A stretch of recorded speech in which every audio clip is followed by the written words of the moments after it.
Hey everybody, what's up? OCD Mikey, Hi-Fi Guy here for another edition of The Mikey Show, and I am here in Sauerland, Germany with Fischer&Fischer, and I'm here with Michael, the lead designer from Fischer&Fischer, and been having a great time with Riva and Thomas, and we've really enjoyed this. We're in the factory here, and we've seen some amazing things, which I will show you coming up. But for a little bit, I'd like to talk with Michael a little bit about the designs and how Fischer&Fischer. How long have you been with Fischer&Fischer?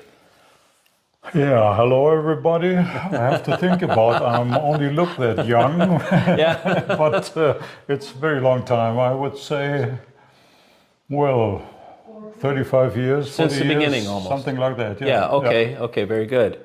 Yeah, because Fischer&Fischer is around since 1981. Yeah. Is that correct? Yeah, 1981. So this company is not, even though it may be sort of new to you folks and me even, a couple of years, this company's been around, 40 years, something like that, since the 80s, 1981, with a long, extensive history. I can't believe I was speaking with Thomas, one of the founders, yesterday, and he was telling me about there's been a lot accomplished in this amount of time, and I am absolutely flabbergasted.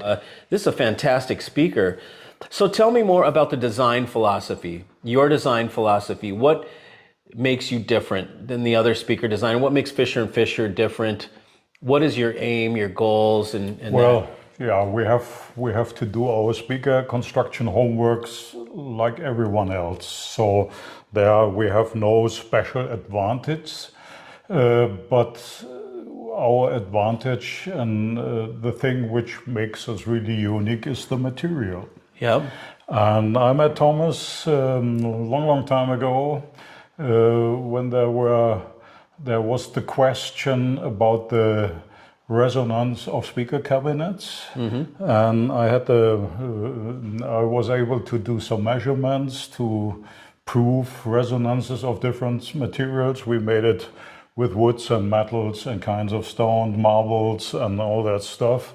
And I found that Slate is, with a big difference to all the others, the best material which you can use.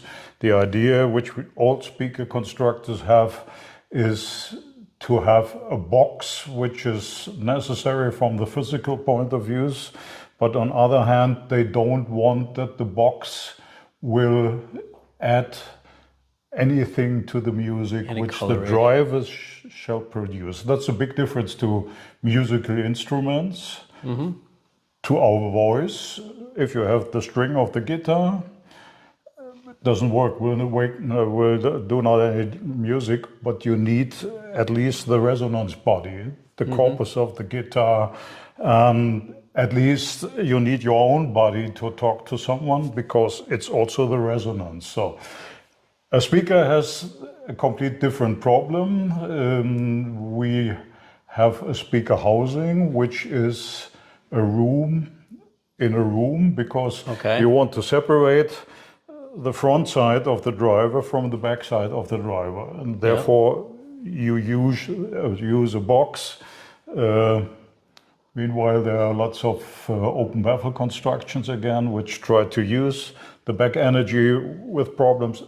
The typical speaker is a closed or partial opened cabinet. So that's the biggest problem. The other thing is with the Slate, which we found out, is it is not storing energy. If you have the guitar, you pick the first time the string, and the first energy of the vibrating string will cause the body to resonance. And when the body is saturated with energy, it will bring the energy to the air. I got you. So there's almost a delay. Takes time. Yeah. Yes. When you look in measurement to impulse response of speakers and boxes, you will find out that there are big difference in the different materials in the kind of speed, depending on energy storage or not. And Slate is a material which is in that special question very perfect, because it can't store any energy. And so the energy of the driver, what lots of people do not know how much energy they lose in a driver, at least if you have the complete chain from the amplifier, at least to the output to the customer's or listener's ear, you lose about 90-95% of energy. We listen at least only to 5% of the complete energy which an amplifier took out of the wall. Wow. And That's amazing. when you can prove by measurement that a Slate speaker in the same size with the same drivers is louder with the same energy, Higher SPL. it's faster, it makes a deeper bass and has more energy in bass, then the reason is listenable. It has more energy because it doesn't lose it to the box. That's the most important thing. When you have drivers which are very fast, I love them when they are natural and very speedy, then you can use this behavior or not behavior of a Slate box for dynamics, slow and low dynamics, one thing, and the other thing is it makes it possible to use drivers which do not do technical mistakes. Okay. For example, lots of cones are producing very high resonance and you need crossover parts to try to control these resonance. Better is not to have them. And what I told you as a little joke before, but is serious. My first choice when I get a new driver is that I take it in the hand, put an amplifier on it, and just let play some human voice, a radio speaker or someone who tells me a story. And everybody is able to hear the difference of natural voice and AE voices, for example. Yep. Remember your car navigation system? They are quite good now, but you always can hear this is not a human Natural voice, it's a digital voice. And this is the same important thing for me, that a speaker which I just have with any influence from outside in my hand must be able at least to sound like a human voice. A convincing human voice where Absolutely. yes. When it convinces me, when I say it doesn't sound like this or like this, it just sounds like me. I don't use my own voice because everybody knows that his own voice is different from what other people's outside hear, because our sound inside of the head is very important. Cranium resonance. And, but when I get a speaker like that, then I know it will work, and my crossover efforts are not too big. I just say, okay, I have a frequency response and I cut it here and I cut it there, and then it works. At least it's necessary to bring different speakers together. Question is always, and the most important problem is speed. You can imagine when you have a big cone driver, a mid woofer with a moving mass of maybe 25 gram, it can't behave as a small dome tweeter with 1 gram, for example. Of course. It is not able to do the same movement at the same time. Right. And that's the next problem to solve with speaker designs. If you see in the market what the different philosophies are, that, for example, one constructor uses only 6 dB first stage crossover, first order, and the other guy said, no, we have 80 parts in our crossover because we have 5, 4, 6, 7 order crossovers. Then I say, yeah, fine, funny guys, but it's better for the current of the amplifier running to the loudspeaker not to have, don't know the English word, busy or like full of parts? A labyrinth. A labyrinth. The labyrinth, the same in English, okay. A very effortful crossover is always a labyrinth for the signal and the current. So my goal is to use only a few good parts Yep. and to have a driver which doesn't need more. Yes. That's important. I got you. You remember, you will show it to your The parts, audience. yeah, it's in the video, and you'll see it after we're done with the talk here. Yeah. I look at these crossovers, and I'm like, okay, Yeah. they're very simple and very robust, like seriously robust. Like this is what the DIYers do. You know how you guys talk about, and you see the DIY, oh, we put in Mundorf caps, we took out, then we replaced the. There's nothing to replace in these damn crossovers. You couldn't make it any better. You know, maybe you tune it this way or that way, but I mean, I saw a Mundorf silver, gold, oil and film, like a 180 UF. I mean, it was big as a soda can. That's got to be $600 capacitor. You know, I mean, they spare no expense in what they're doing. I have to tell the truth, I don't like this high-end words because my main goal is real music. You know, Yes. I told you before, I only look yet that young. I know people like Ray Charles and Jimi Hendrix, for example, but I came from this old music. For everyone who listens, the question if you like a hi-fi setup or not depends on your education. What are you grown with, and what was the music of your youth and all that things. And Yes, totally. For example, my father and my uncle, they loved big bands. Okay. And Count when Basie. I started listening to music, I had always, just for a joke, struggled with my father, who's the best drummer in the world. And he always said Gene Krupa, no question. And I said, no, Mitch Mitchell from Jimi Hendrix Experience. Yeah. And we always were cheating each other. You know, it was my right, my young man's right, to be against the opinion of my father. Of course. Meanwhile, I found that I learned that much from the music of my father. Big band jazz is great, you know, and if big band jazz doesn't work on a good setup, forget the setup, for example, because it's the same big problem in a reproduction as you have it in classical music, for example. Yeah. Many people talking about the sound of speakers.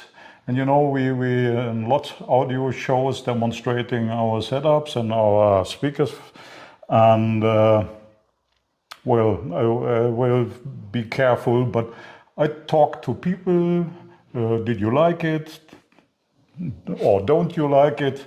And when I talk to them, I find out they don't know what they are talking about. Right. They are telling me something about the grand piano, which we produced. And I asked them, when did you really listen to a real live grand piano in a big room, which makes the sound of the grand piano? When we have a big concert hall and so on, that you get the sound. And much of these people say, never. Wow. So they have an idea how the grand piano should be, Right, yeah. but they don't know how it is. Yes. And this is the same problem which you have when you do the speaker constructions and the design, and at least the finished design of the sound. You cheat yourself. Yes. You would like to have that it sounds good now, or you love the bass drum. Right. Means you get maybe an increase in the frequency response around 120 hertz because you like it. Yeah. But that would be wrong. At least everybody knows that doesn't matter what price, any hi-fi setup is not able to produce any kind of music. Everything has at least good things in classical music, or is able to produce Baroque music with only 4 or 5 musicians and the stage is great, but when you say, okay, let the rock burn, Yeah, right. it doesn't work. That's right. And when you have the I real tell people all the wall-shaking time. rock speaker, Yeah. it doesn't work when you have a small jazz band on the stage. Right. So, and we always have to do the compromise. And Sure. I think that the serious speaker constructors and the producers try their best, but they come from different, what I told before, from different education, experience, tastes, and so on. For sure, And yeah. at least don't forget our ears. Yes, that's the other variable. I'm always telling the truth. I'm an old man. Means I do not listen and hear in the same way as I did 30 years before. Right. Means our ears are changing, and with the ability to listen to things, our taste changes. For example, when we get older, we can't stand very loud music, which we did before and liked before, because our ears are very fast, very tired. And when the people sit in front of your setup and they say, that's it, that was it was, then you got it. Yeah, yep.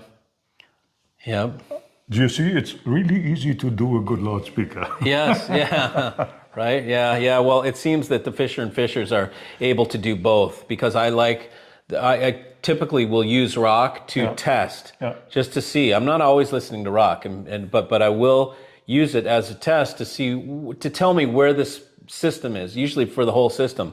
Let me hear Led Zeppelin, let me hear maybe Hendrix, let me hear, and then also let me hear some Mahler, let me hear Bach, some jazz, just go around the world and let me, listen to everything and see how the speaker handles it. And then you can tell, like you say, the speaker was designed for this, or it was designed for that, or it kind of does everything pretty well. And it seems like Fischer and Fischer, to me, at least in my test, has been able to do everything pretty well. Yep. Something that I thought was interesting in the design of the Fischer and Fischers, which I don't normally see in a box speaker, is mid-ranges with tunnels that go to the back. Can you tell us more about that design for the back wave? Is that to help? Yeah, we're talking very short before about the open baffles. Yep. And open baffle has a big advantage. It is not necessary to compress and expand the air which is inside the speaker's cabinet. Okay, I'm clear. That's the big, I call it the big rubber string, Like which rubber band. the driver has to expand and to comprime. So at least we lose speed. The most speed you lose is in a closed design. I got you. When you see a big woofer, for example, with a big surface, which is able at least to push lots of DC meters of air, then it needs at least the compression on the back. Otherwise, it would, in old cases, they killed themselves if the box was not really closed. Too far excursion. Yeah, because the voice coil support at least was smashing on the backplate of the magnet system. And I've heard that before. Yeah. It's just when you have same with the other speakers, if you're really too loud, you hear very loud. Bam. Yeah. Most of the speakers can't stand it, but when you look 20 years ago, then they were damaged. That's the one thing. So it's a good example for at least the braking forces of the air in the box. But also the problem that the speaker is not very fast in impulse response. I got you. Depending on the frequency. And in the bass, it is possible to use different construction principles.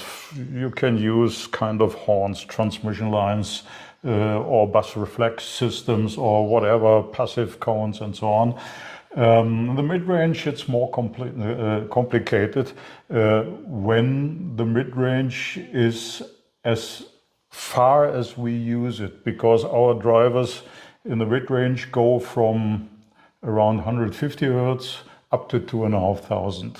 Okay. And therefore I would need a small box inside the loudspeaker box, which can't be ventilated by bass reflex or something. And so we decided to use the energy of the backside of the cone, and to use the better pulse behavior of the driver when it is not limited by the air in the back. I got you. So that's the reason for this tubes. They are in different speakers, different long, depending on the lowest crossover frequency of the drivers. And they are filled with damping materials, so we reduce the air speed. Okay. And they are open, so you get the effects of an open baffle system. It's and really nice. You can see, for example, or you can hear, not see, which placement of the speaker in the room will at least cause which acoustical behavior. If you go in the corner, which you shouldn't do because of the bass, you get more response from the back of the drivers, and you get a bigger stage. I always try to explain what these drivers do. Same with an open baffle, is like on the billiard table. If you imagine the ball, which hits the different parts and comes back to the listener with a time delay compared to the front side energy. So the placement means you must place them that the backside energy and the front side energy reach the listener at the same time. That's one of the important tricks. That's crucial. Yeah. And the other thing is you need a driver which is able to do the job, because the mid-ranges are do sometimes 10 millimeters amplitude, but they're able to do so, no problem. And for me, it's extremely important to look to music and to our possibilities of our ear. Music means for me that all compositions in classical or modern music are based on 440 hertz. It's the tone, the A. 440A, yeah. And our listening ability, the most sensitive frequency for the most ears, around 800 hertz. So these are some things that I've told you all about these speakers that I found, and I all I can do is sort of theorize from, because I'm not an engineer, right? But I know that there's a back wave coming out of the Fischer&Fischer, so I know I'm hearing a wide open sound stage, just like I would a planar magnetic or an open baffle. Yeah. And but the slam and the dynamics of a closed design speaker, and we have the zero resonance of the cabinet, so the wave launch is immediate and it's very quick. So we get this real dynamic presentation with this open, airy thing. It's extremely real sounding to me, very natural and very real. And so to me, it's almost like it's a hybrid design, sort of. It's a hybrid between open baffle and closed, or planar almost, in some ways. And it's just the result is fantastic. It really is.